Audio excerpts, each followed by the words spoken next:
అందరికీ నమస్తే.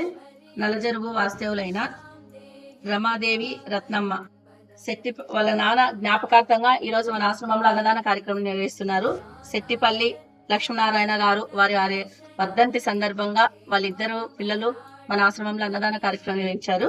రమాదేవి రత్నమ్మ వాళ్ళ నాన్నకి ఆత్మ శాంతి చేకూరాలని మనస్ఫూర్తిగా ఆ దేవుణ్ణి అమ్మ వాళ్ళు తాత వాళ్ళు తరపున మనస్ఫూర్తిగా ఆ దేవుని కోరుకుంటున్నాం. ముగ్గురు ఇద్దరే. అలాగే ఇక్కడ భోజనాలు కూడా ఏమేమి ఏర్పాటు చేస్తున్నారో ఒకసారి చూద్దాము.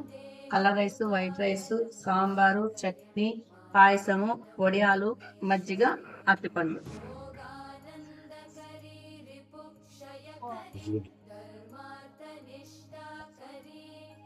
కొంచెం